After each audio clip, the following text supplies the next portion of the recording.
Oh, hey. Good morning, guys. How are you? It's Henry, Mowers and Blowers. We're about to get hit by some rain. So I thought for my front yard, it's starting to grow some grass. So it'll be easier for me to maybe reseed another session, you know, just to cover up the bare spots since it's already growing. So I want to just flood my yard with a lot of seed so it's nice and plush eventually, you know, hopefully. Today I'm going to be using some Scott seed, the stuff that I bought from Walmart a little while back.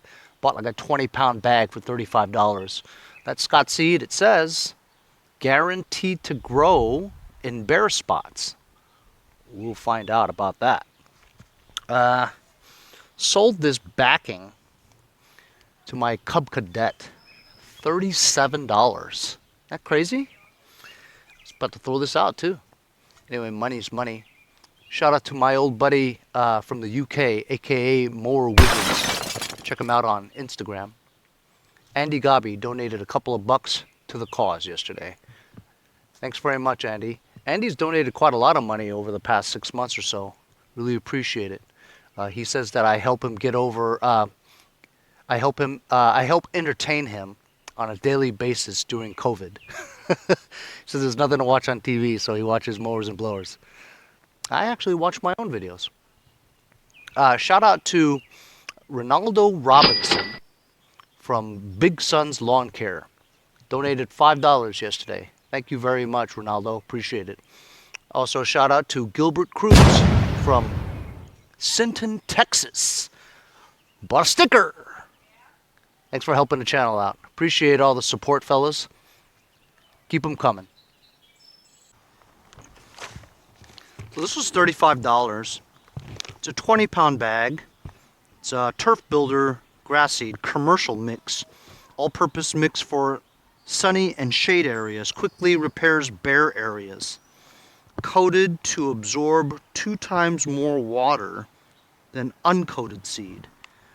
Coated with what? If it was coated with fertilizer, it would probably grow better.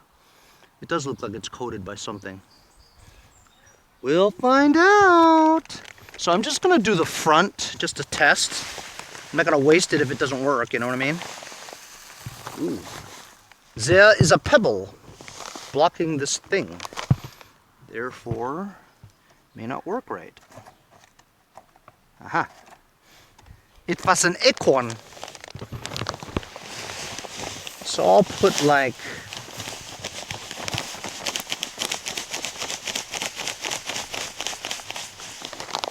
that's about a third of it. There.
So since this COVID thing, I totally had no idea what day of the week it was. So I dumped this out thinking that yesterday was Thursday, when it actually today is Saturday, which means that garbage guys are not coming until Tuesday. But I already put it here, so. Anyway, so it also occurred to me that I left the piece in the video. When I was watching the video, this is one part of the muffler heat shield. Goes along with this other thing over here. Well, Somebody may want that. Why not take it off and see? Oh, of course it's double-ended. Of course I gotta get to the bottom. I've got to get to the bottom of this. And thanks for one of you guys for mentioning. I did remember to take that foot pad off.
Hey guys, how you doing? So, as you guys saw from my time lapse, I was having trouble mounting the engine because the muffler for the Toro engine was such where it didn't fit the front hood brackets of the Yardmachines. So, I had to sit there and think about it for a bit, you know, and the muffler bolts wouldn't budge. They're all rusted closed. They're Allen bolts that hold the muffler into the engine block, and they're all rusted to crap, you know. Believe me, I tried, and I just couldn't get those bolts off. So I thought about just cutting the muffler and welding another end of the muffler into it, you know, the one that fits. But I just thought that was way too much trouble. So I was doing some measuring and then eyeballing it, and I thought maybe I could just cut some pieces off the left front bracket that holds the hood. I mean, all it does is hold the hood, right? It doesn't have to be super strong, and not to mention it's just holding one of the sides of the hood, you know?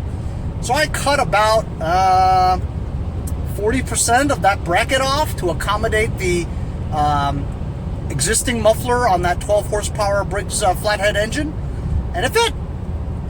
So it was preventing me from mounting the engine on there because the muffler was in the way, you know, where the bracket was. So I mounted it and it was fine, right? So then I went and put a battery in there, and I don't get any power whatsoever. I'm thinking because all the safety switches are messed up again. I'm telling you, it's like 90% of every tractor I get has a solenoid or a safety switch problem, you know?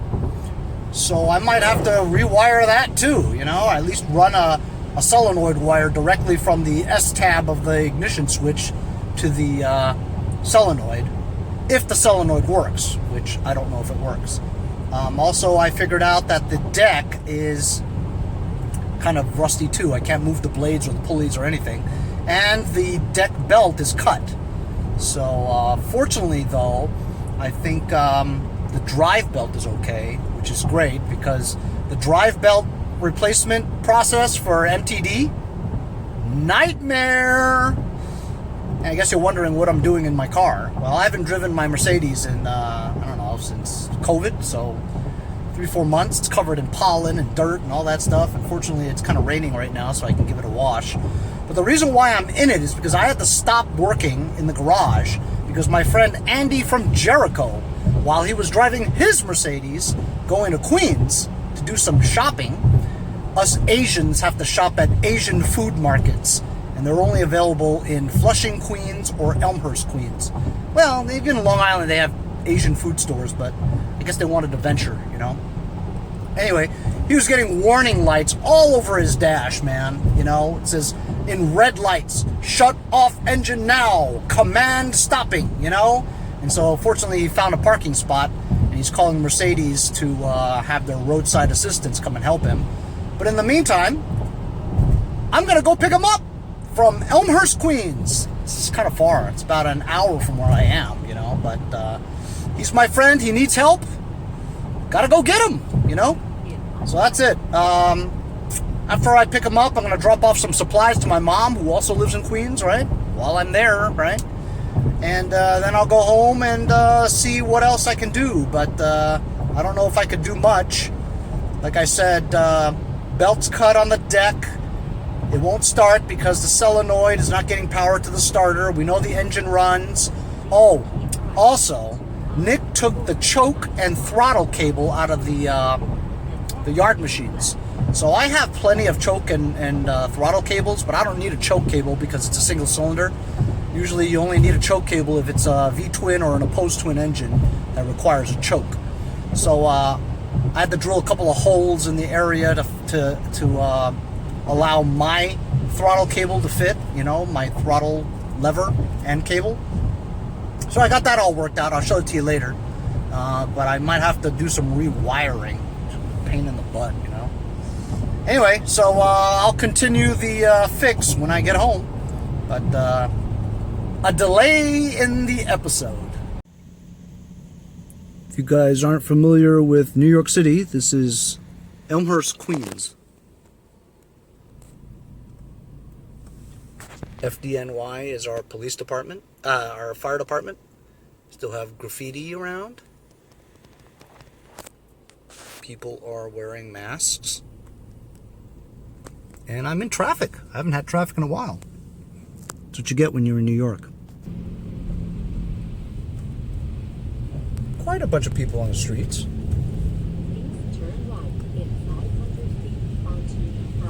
Man, oh man, oh man. Man, oh man, what excitement. Let me tell you. I just dropped off my friend Andy over at his house after I got back from Elmhurst. So I'm driving on the highway, right? And it started pouring rain, right? And I'm on the highway, and this car right in front of me hit like this big puddle of water. And so he was like hydroplaning, you know what I mean? And he couldn't stop in time. And he started swerving, right? And then he overcompensated for the swerving. He spun around 360 degrees. Car right in front of me hits the guardrail, misses my car by a little bit. I, fortunately, was pumping my brakes when I was going over that same puddle of water that he was hydroplaning. Holy cow, my heart is beating like 100 miles an hour right now. I gotta get out of here. I gotta go home, man. I mean, this is dangerous to be out. I missed getting into an accident literally by 2 seconds, man. Incredible. Yeah. Yeah, my heart's still pounding, man. But you know what? Somebody's looking out for me. Man, oh man. That's the closest I've gotten to an accident in a while. Boy, am I happy to be safe and sound home. So I'm back over here. I gotta go eat a sandwich. But I think I'm gonna remove the deck and see why it's all hung up, right? As you can see, the belt is clipped, right? As you can see from here, I cut the bracket here. It still mounts, it will mount the hood as usual, but it now fits the Toro muffler on here.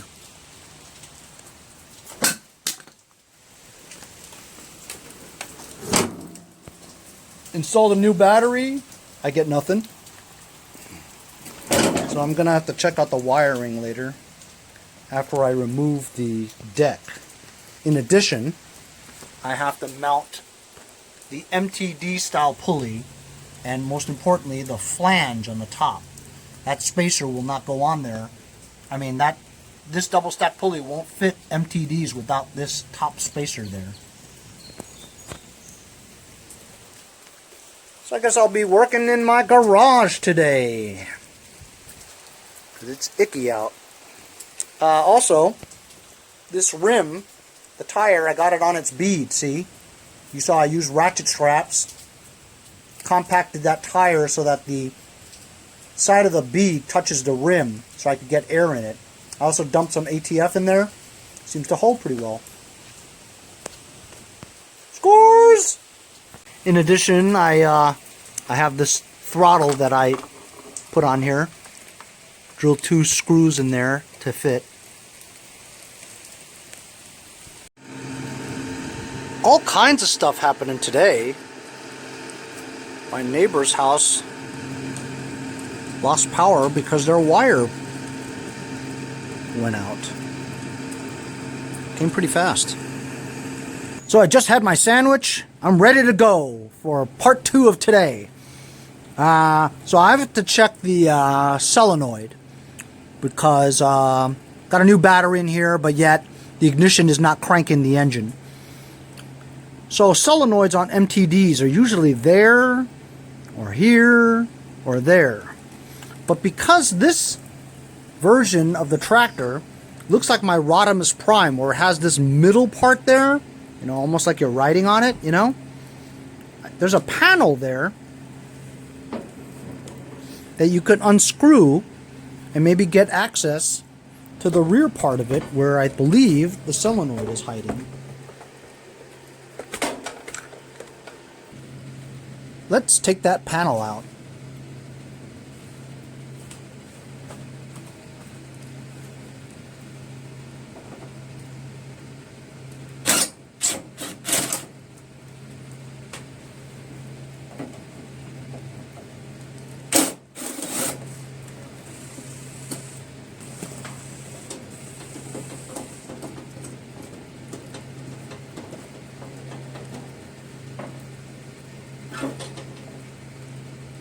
Uh-huh.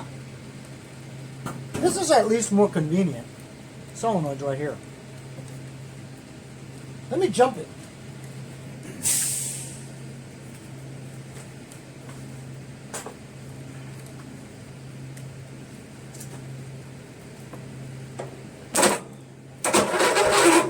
There you go. I'm going to run a solenoid wire straight to the trigger. So I've had a bunch of people ask me about how to rewire and jump this, not jump the solenoid, but to rewire it so that I could run exactly what I'm doing, which is run a solenoid wire straight to the solenoid. So here, I'm going to show you really quick. I don't know if you guys could see this. I have to get in close.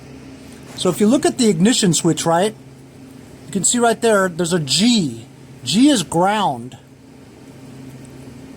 You can't see it, but over here there's a L, which is lights, all right? This red wire here goes to B. There's a B there. That's battery, right? M, you see the M right there? That's to the magneto. The magneto is the yellow wire. You can't see it, but on the other side there's an S.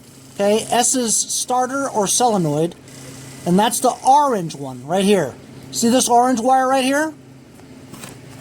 Alright, so the orange one I know is the solenoid. The orange wire goes into this harness, goes all through a bunch of spaghetti into the wiring harnesses, which go through the PTO engagement safety switch, the seat safety switch, and the brake safety switch. So we want to bypass all that. So what I'm going to do is I'm just going to take all this black sheathing out because I want to get as much of this wire as I can, right? Or I don't have to. I could just run a straight wire. I could just cut it right there, but I want to use as much as possible. You know what? Yeah, I need to because I want more room so I could, you know, splice and all that.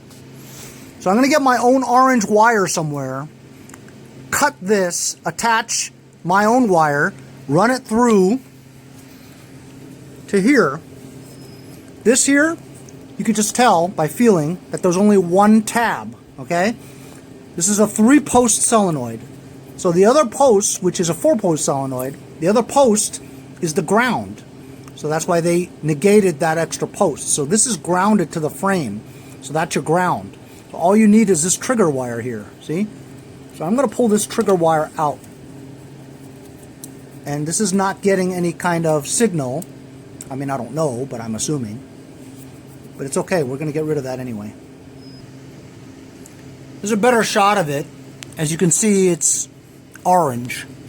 So this goes through a bunch of stuff, all the safety switches. So I'm just going to cut it here. And I'm going to cut it right there. I'm going to put my own wire on it. So I'm untangling this thing, this pile of spaghetti over here. And here's the orange wire. The orange wire goes down into the wiring harness into a bunch of spaghetti, so I'm going to cut it. This is the solenoid wire. This orange wire goes straight to the S tab of the ignition switch. I'm going to splice it. Over here is the orange wire coming from the mess. This is what goes onto the S tab, the tab, the trigger tab on the solenoid.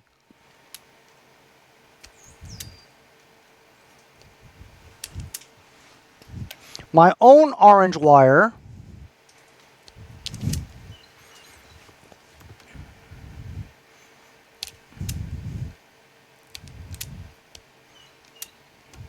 sometimes this works, sometimes it doesn't. There we go. So I'm just going to run this in here.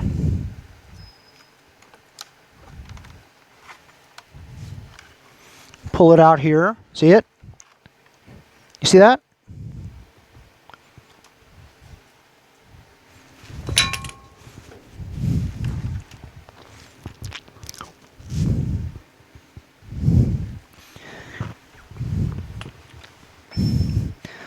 Got these connectors that my friend Sam sent me.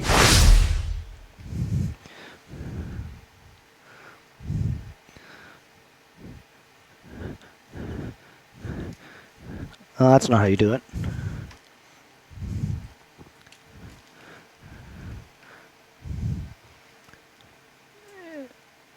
Stick that through here.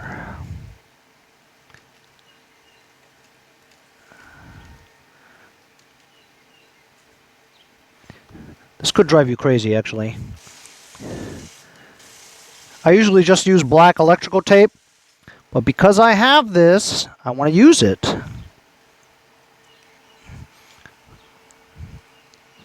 See? So I'll twist it like that, see?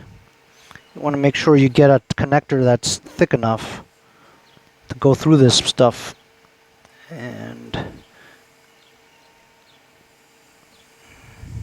there you go, see? So now the solder part is right there in between, like that.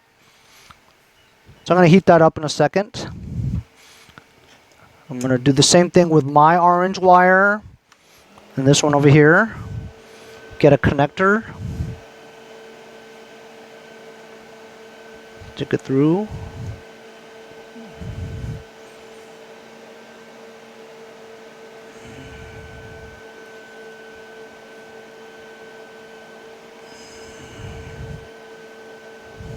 I'm doing it the neat way. Normally I just use black electrical tape.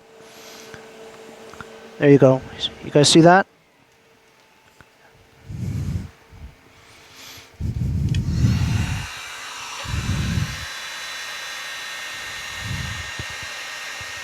Just heat that up with your heat gun. It's very hot. Here, you guys can see it working. Look at the metal blob right there in the middle. It's melting and mixing with the wire.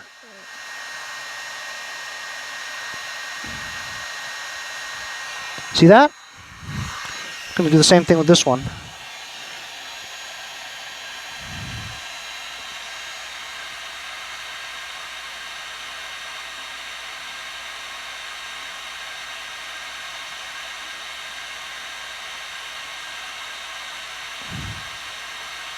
That's it. So you got it? Now this wire is connected to the solenoid on the ignition switch. And here, this tab, I'm just going to put it right back onto the solenoid.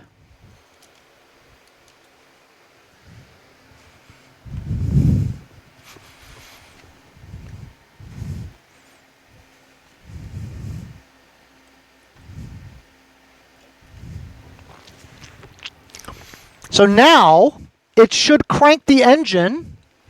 It should crank the engine and bypass all the safety switches. So I'm going to turn it and see if it cranks. Huh.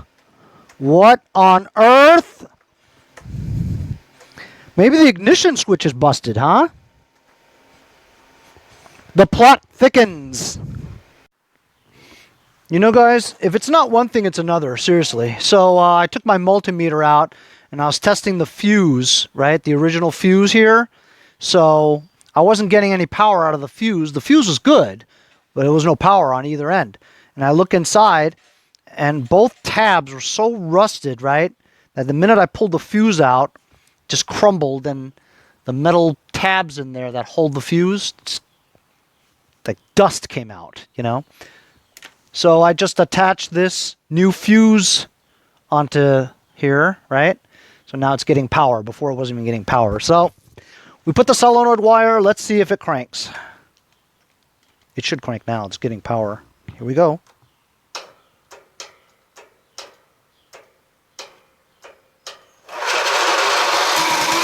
Yay! Hey, there's not supposed to be any gas in here.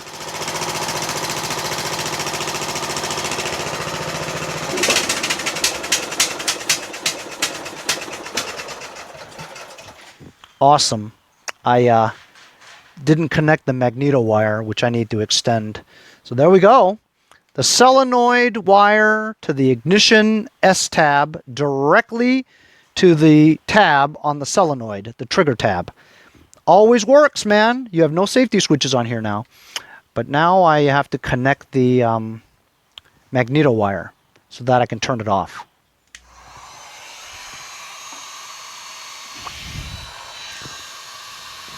So now I'm just extending the magneto kill wire because it was too short. Found a connector, fits perfectly.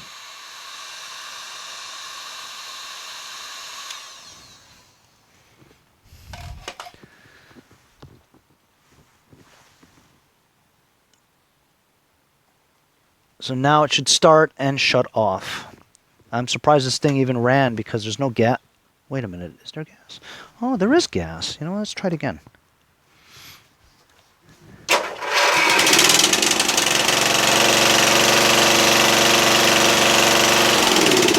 There we go. And it shut off. Awesome. See that? Mission accomplished. The engine now runs on this tractor through the ignition switch.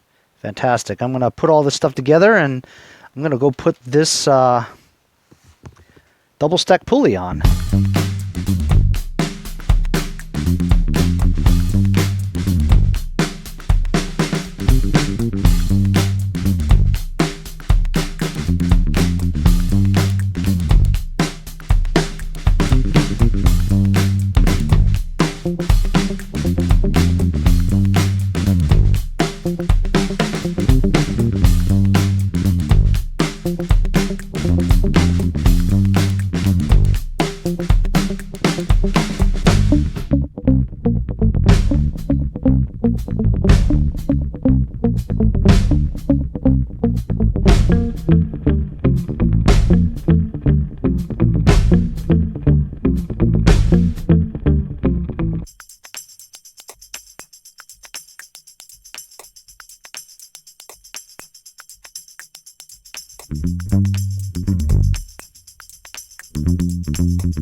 So as you saw, I removed the deck. What a pain. 4 R-clips on each side and a rod. Holy cow. 8 R-clips and a rod. It's going to be a miracle if I get that back on there again. It's Christmas, Theo. It's a time for miracles. Anyway, that deck is not in good shape after all. It's been hit a few times, like on from a curb or something. Front part is like all dented and stuff. But I've always been able to loosen up those spindles, you know. Blades look kind of bent too. And MTD blades, 6-star. Anyway, as you saw, I managed to get the double stack pulley on there too. It seemed like the drive belt was really tight the whole time, you know. But then, and I was worried that, you know, if I tried to crank the engine, it would be tough to crank because the belt was so tight. But then if you step on the brake, it loosens it a bit, even though when I was doing it before when I was underneath, you couldn't tell if you stepped on the brake, it wasn't loosening anything. None of the tension arms were moving when I was touching the brake. So, well, I just started it up, moved backwards and forward.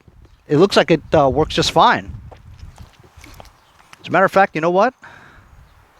I'm going to start it up right now and show you. Hydrostatic.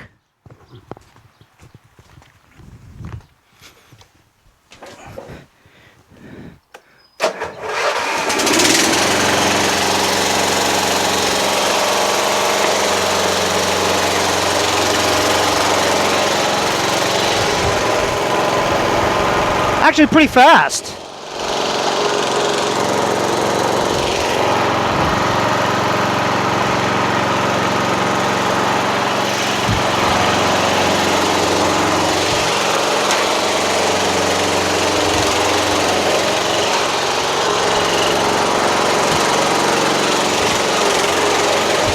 Pretty good.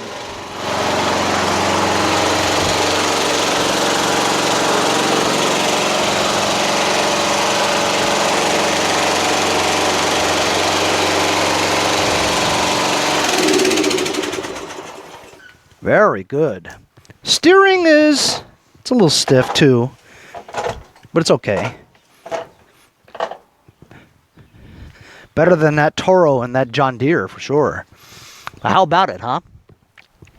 Got the Toro engine on there, modified the bracket so that the Toro original muffler would fit, because the muffler wouldn't come off the bolts because it was rusted. So I had to adapt the bracket to make the engine fit on there with the muffler, the original muffler. It's good. I like that muffler. You know why? Because it's on a quiet engine.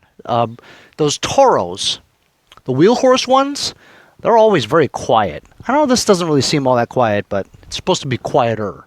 You can tell by the muffler design. It's almost like a resonator. You know what I mean? Anyway, we removed the deck. We'll work on the deck tomorrow. Got the double stack pulley on there so we could drive. The flange on there has to be on there, you know. We hardwired the ignition switch so that it would go directly to the solenoid and it starts just fine. Put a new battery in there. Put that left rear tire back on its bead. Put some ATF in there. Holds air just fine. So this thing is running and driving. Even though I had that interruption from my friend Andy in Jericho, still got back with plenty of time to get that deck off. So now all we need to do is work out the deck, the spindles, the blades, see if they move, and then reinstall that mamma jamma. But let me tell you, it took me a while to get that deck off. It's going to take me even longer to get it back on, you know. But look, I'm pretty happy right now. We got a tractor that was trash, right? But now we got an engine on there, and the hydrostatic transmission works very good. So I'm pretty happy. It was a long day for me.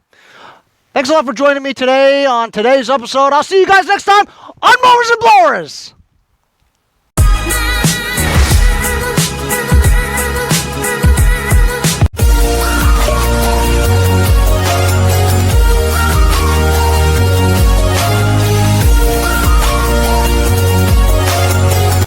See you guys next time on Mowers and Blowers.